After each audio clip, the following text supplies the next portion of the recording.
तो सर्जरी की secondary class में आपका हार्दिक स्वागत करता हूं। जैसा कि लास्ट कल का टॉपिक डलवाया था, लास्ट मैंने कल डलवाया था, जब भी किसी घाव पर सूचर लगाते हैं तो निम्न बातों का ध्यान रखें। ये सबने लिख लिया था कल, क्या क्या बात ध्यान रखनी थी वो मैंने 4 या 5 मिनट। घाव ताजा हो, घाव के किनारों में रक्तस्राव हो रहा हो, मतलब घाव के किनारे सूखे नहीं हो, तो आज डालेंगे। आज डालो सूचरिंग करने के कारण अथवा उद्देश्य।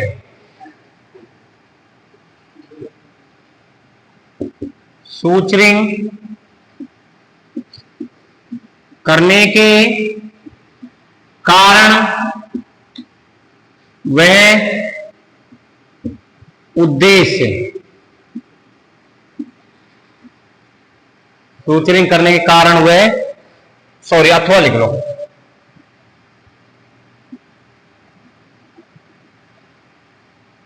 अथवा उद्देश्य डालो। सूचरिंग करने के कारण अथवा उद्देश्य लिख लिया।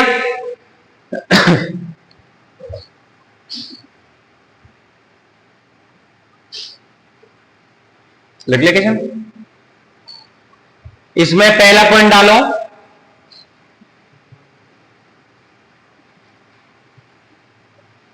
गांव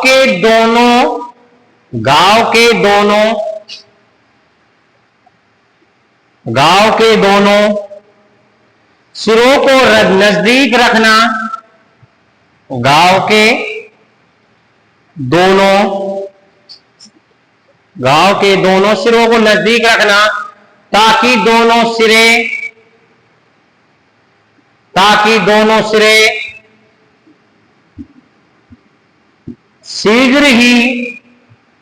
शीघ्र ही जुड़ जाएं या जुड़ सकें। शीघ्र ही जुड़ सकें। शीघ्र का मतलब होता है जल्दी, लिख लेना भाई।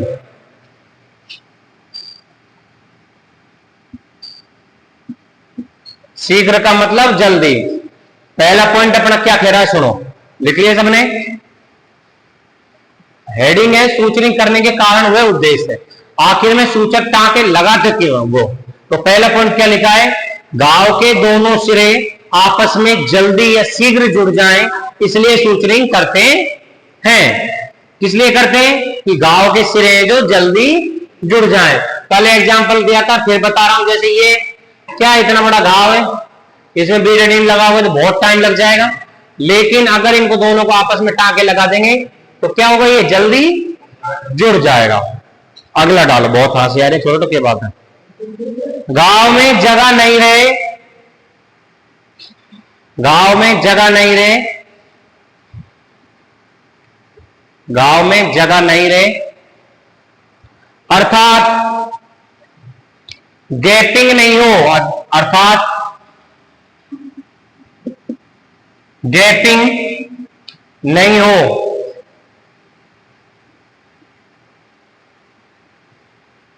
अर्थात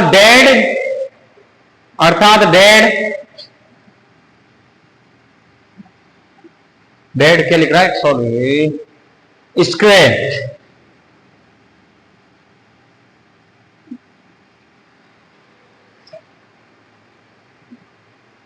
सी यार सॉरी, यू नहीं आएगा, ये यू में नहीं है, AEE है, ठीक है। स्क्वायर नहीं हो इसका मतलब होता है, लिख लिया,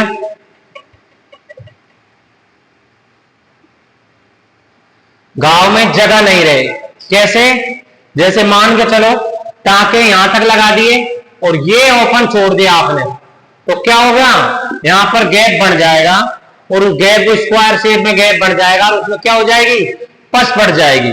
और पस पड़ने के कारण ये टाके सारे के सारे क्या हो जाएंगे, गड़ने लग जाएंगे, समय से पहले गड़ने लग जाएंगे, ठीक है। इसलिए गांव क्या होगा, देरी से भरेगा, ठीक है। इसलिए अपनों क्या नहीं करना है, टाकों में गैप नहीं रखना है, ठीक है। अगला पॉइंट डालो, गांव में संक्रमण रोकना, गांव में संक्रमण रोकना, गांव में संक्रमण रोकना, लिख लिया। लास्ट पॉइंट, गांव के दोनों सिरों को, गांव के दोनों सिरों को सहारा देना, गांव के दोनों सिरों को सहारा देना यानी कि सपोर्ट देना। आप सुन लो, गांव में संक्रमण देखो, सुनो, एक ये गांव 10 दिन तक खुला हुआ है। कितने दिन तक? 10 दिन तक। अगर ये गांव 10 दिन तक खुला हुआ है तो इसमें क्या होगा? पस पड़ने की स्थिति आ जाएगी। बीटाडीन लगाओगे, पर डे ड्रेसिंग नहीं की, एक भी दिन बिना ड्रेसिंग छोड़ दिया तो क्या हो जाएगा? पस पड़ जाएगी। अगर तुमने सूचर लगा दिए, टांके लगा दिए, पट्टी कर देते हो तो गांव भरने लग जाएगा, गांव में पस नहीं पड़ेगा। क्या नहीं होगा? संक्रमण नहीं होगा। लास्ट का पॉइंट मैंने क्या लिखवाया है? गांव के दोनों सिरों को सहारा देना। सुन लो, जैसे आलू पे से छिलका उतरता है ना, इसी प्रकार जैसे मान चलो ये स्किन हट गई अपनी, तो इसको ऐसे थोड़े ना फेविकोल नहीं तुम चिपका दोगे, एक दो टांके लगा दिए तो क्या हो जाएगा? इसे सपोर्ट मिल जाएगा, यानी इसको सहारा मिल जाएगा चिपकने के लिए। तो ये क्या है? टांके लगाने के कारण उद्देश्य, इसलिए टांके हम लगाते हैं। लिख लिया सबने? आगे डालेंगे अपन 4 पॉइंट लिख लिया ना इसमें, समझ आ गए? पीछे से खड़ा हो जाए एक से कोई भी जिसको बढ़िया समझ आया, और नहीं तो चारों पिट हो गया आज। हो जाओ, खड़ा हो जाओ, फटाफट हो जाओ। क्या समझ आया बड़ा? हैं? आ गया, आ गया।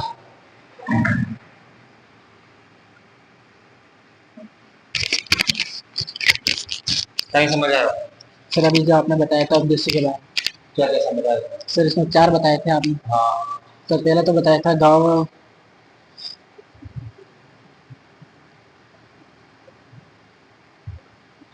नहीं है ना? सर ना मतलब तुरंत याद करना थोड़ा मुश्किल होता है। जिसको समझ आके आ जाए बोलो। इसीलिए मैं पूछ रहा हूँ, तुम पीछे बात कर रहे हो, मैं यहाँ पर आ रहा हूँ। बैठ। क्या समझ आया? न लगा पर जटना वैसे बोल। सूत्रिंग सूत्रिंग क्यों करते हैं? हाँ, उसके कारण और उद्देश्य है। हाँ, पहला है इसमें गांव को दोनों किनारों के नजदीक मिलाना, हाँ, सही बोल रहे हो। उस जिससे शीघ्र जल्दी बढ़ जाता है। हाँ, दूसरा है इसमें संक्रमण को रोकना, हाँ, और तीसरा है गांव में किसी प्रकार का गैप ना हो। बहुत बढ़िया, बहुत बढ़िया। आगे ध्यान रखना, फिर पूछूंगा भी जो पढ़ा हूं, ठीक है? अब डालेंगे पॉइंट, लिखो, एक हेडिंग डाल लो। इस कार्य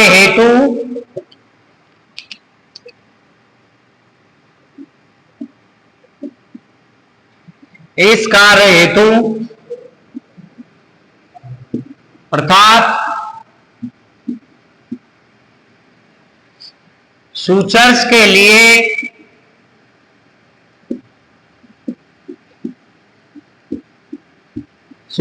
लिए धागे की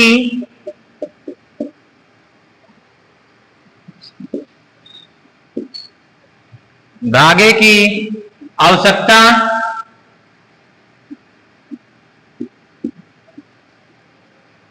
है, और धागा को इंग्लिश में क्या बोलते हैं? लड़कियों में से क्या बोलते हैं इंग्लिश में धागे को? थ्रेड। क्या बोलते हैं?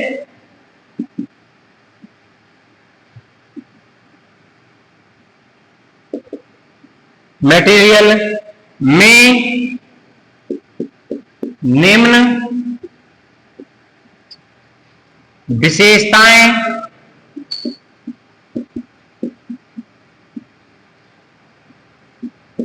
होनी चाहिए। ये पॉइंट डाल लो भाई, ठीक है? लिख लो। दिख तो रहा है ना सभी को? वो बड़ा बड़ा लिखा है, ऐसे नहीं।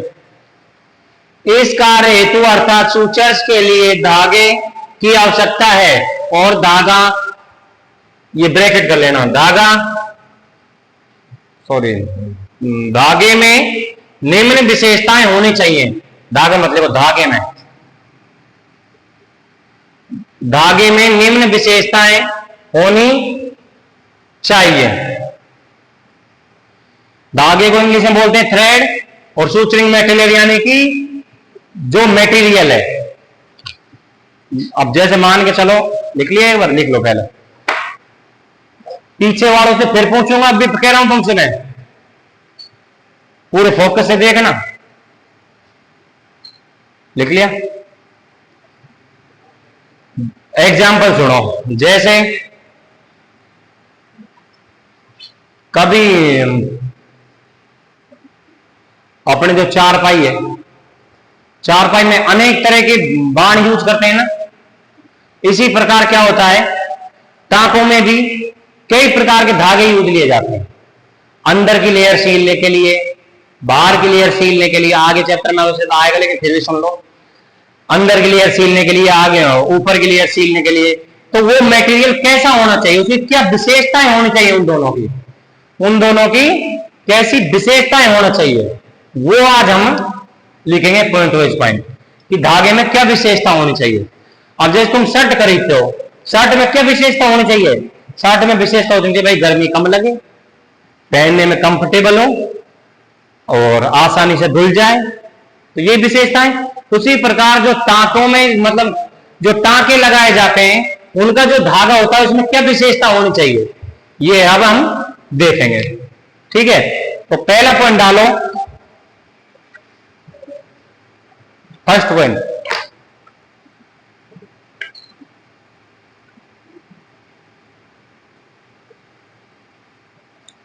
धागा आसानी से पकड़ा जा सके, विशेषता है भाई इसकी, धागा आसानी से पकड़ा जा सके। इंग्लिश में लिखना चाहो तो क्या लिखोगे, बी इजी टू हैंडल।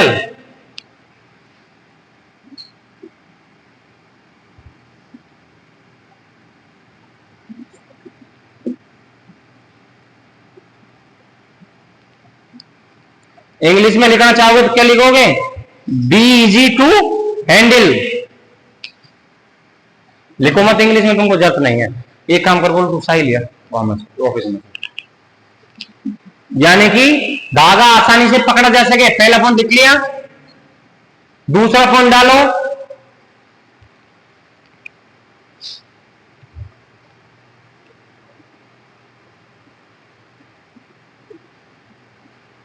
धागे में गांठ लगाने पर ढीला ना हो, धागा गांठ लगाने पर ढीला ना हो, धागा गांठ लगाने पर ढीला ना हो, ये क्या होनी चाहिए, ये भी एक विशेषता होनी चाहिए।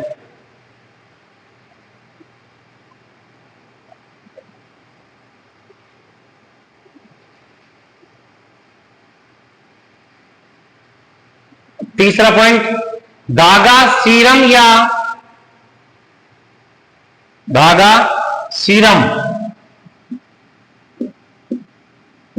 इसकी इंक खत्म हो गई, इंक डालेंगे अभी। इतने तुम लिखते रहो, धागा सीरम या द्रव से, सीरम या द्रव से, धागा सीरम या द्रव से फूले नहीं या मोटा ना हो। लिख लिया, धागा सीरम या द्रव से फूले नहीं या मोटा ना हो। लिख लिया, क्या लिखा है, या मोटा ना हो। ठीक है,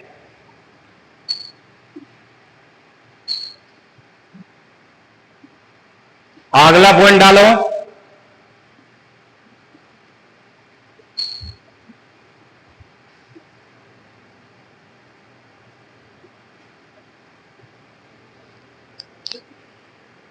धागा रिएक्शन नहीं करे, धागा रिएक्शन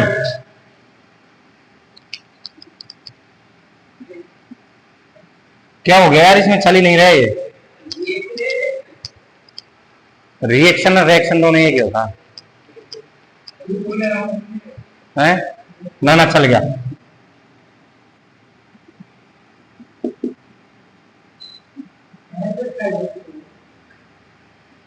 रिएक्शन नहीं करे यानी कि कोई गलत प्रभाव, जैसे क्या होता है किसी इरिटेशन, इरिटेशन लिख लिया।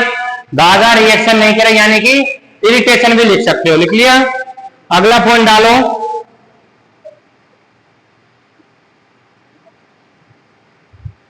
धागा एक ही तरह का, एक धागा एक ही तरह का होना चाहिए, ऐसा ना लिखो। धागा एक ही तरह का होना चाहिए, धागा एक ही तरह का होना चाहिए।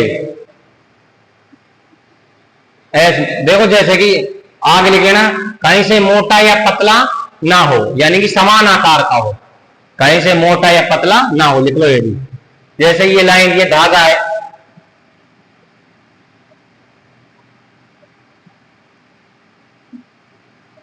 अब ऐसा धागा हुआ तो उत्तकों को बहुत नुकसान पहुंचाएगा, इसलिए धागा एक समान हो। इस पॉइंट को ऐसे भी लिख सकते हो, ठीक है।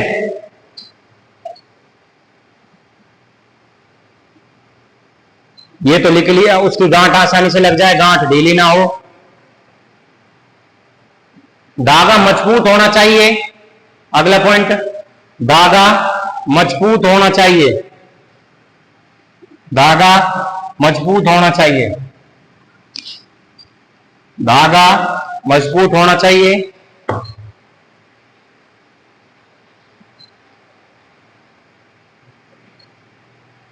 अगला पॉइंट, धागा सस्ता हो, धागा सस्ता हो और आसानी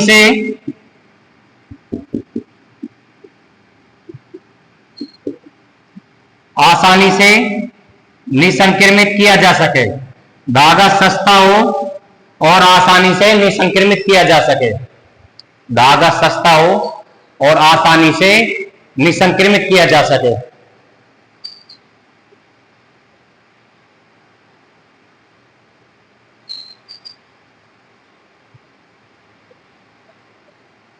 अगला पॉइंट, धागा नॉन कैपिलरी, धागा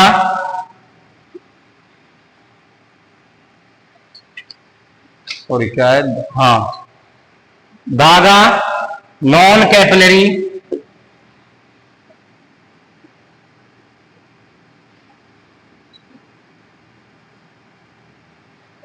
धागा non capillary, CAPILLARY, non capillary हो, ताकि धागा नॉन कैपिलरी हो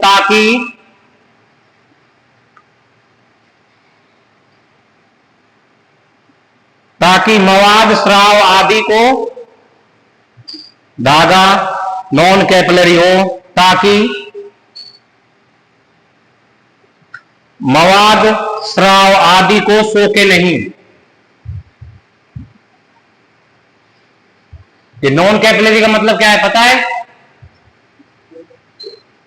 यानी कि इनसे रिएक्शन ना करे, इनसे क्या नहीं करे, रिएक्शन नहीं करे। नॉन यानी नहीं, कैपिलरी यानी कैपिलरी जो छोटी छोटी सी आरटी ये होती है ना, इनसे रिएक्शन ना करे, ठीक, क्या नहीं करे, इनसे रिएक्शन नहीं करे, मवाद सीरम इनसे। लास्ट का पॉइंट है,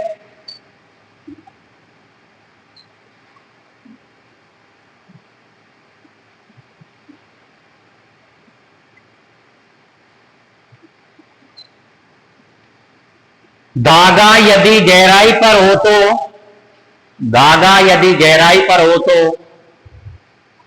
अवशोषित होने वाले हो, धागा गहराई पर हो तो धागा अवशोषित होने वाला हो, लिख लिया। धागा गहराई पर हो तो अवशोषित होने वाले हो, अवशोषित होने वाले हो, लिख लिया। अब ये इंपॉर्टेंट नहीं थे इतने। अब जो करवाऊंगा वो इस चैप्टर की मोस्ट इंपॉर्टेंट चीज है, ठीक है। अब तक तो क्या पढ़ा है अपन ने? अब तक पढ़े टांके। टांके लगाते समय क्या क्या, शुरू से देखो क्या क्या पढ़ लिया। टांके, गांठ लगाना, गांठ और सूचर लगाते समय निम्न बातों को ध्यान रखना चाहिए। सूचरिंग करने के उद्देश्य और धागा कौन से मटेरियल का होना चाहिए। अब पढ़ेंगे अपन सूचरिंग पदार्थ, इंपोर्टेंट भाई, यानी कि लिख लो, आप डाल लो, मोस्ट इंपोर्टेंट हेडिंग है, ये क्वेश्चन आता है।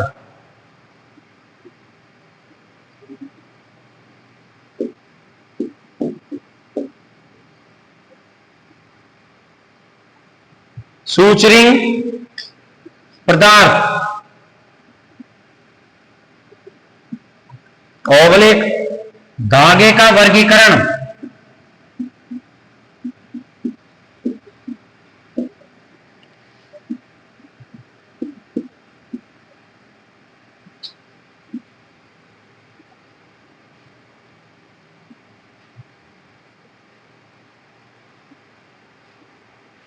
अब लिख लो, लिख लिया ये सूचरिंग पदार्थ धागे का वर्गीकरण। अब डालो, सूचरिंग पदार्थ दो प्रकार के होते हैं।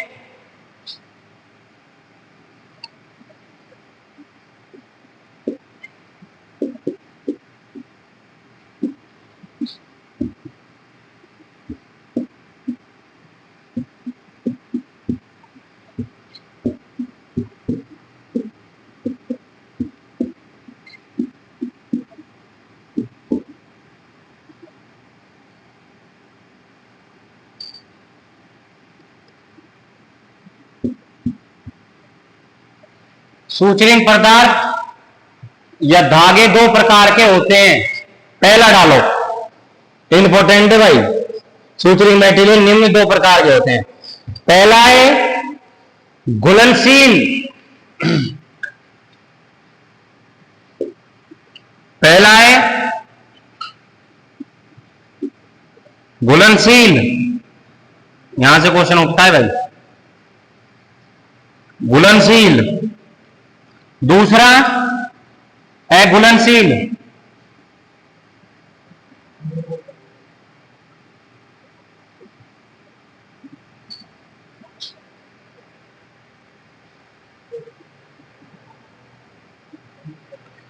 घुलनशील धागे को अवशोषित धागा भी बोल सकते हैं।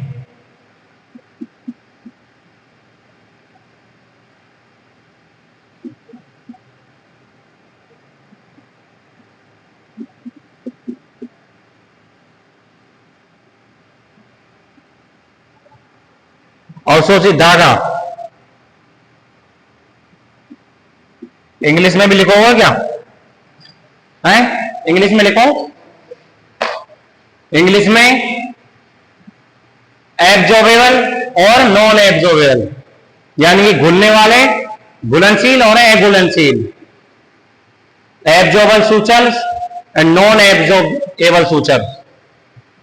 इंग्लिश में लिखना चाहो तो लिख लेना, इंग्लिश में लिखोगे, हिंदी में याद कर लो जो बहुत है। सूचर मटेरियल दो प्रकार के होते हैं, कौन कौन से?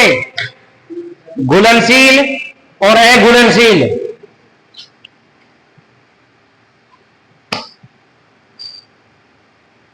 संजय जी आ जाओ, खड़ा हो जल्दी।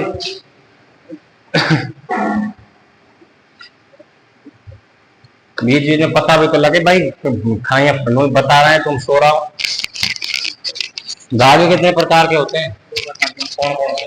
घुलनशील और घुलनशील। घुलनशील और घुलनशील। घुलनशील और अघुलनशील। जोर से बोल। अघुलनशील। अघुलनशील, वेरी गुड। आगे सबको समझ में? धागे कितने प्रकार के होते हैं? दो प्रकार के। अब बैठ जाओ।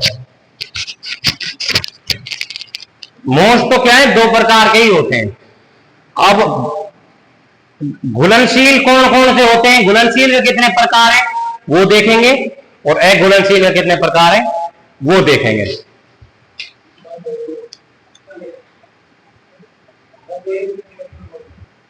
देखो कहीं कह रहा है एक पेज हो गया क्या? कितनी देर क्लास हो गई? चलो ठीक है, तो तुम कह रहे हो तो कल करेंगे। आज तक यहीं पर क्लास समाप्त कर रहे हैं, घुलनशील और अघुलनशील। अब बच्चे हार गए भाई आज, ठीक है, तो कल पढ़ेंगे।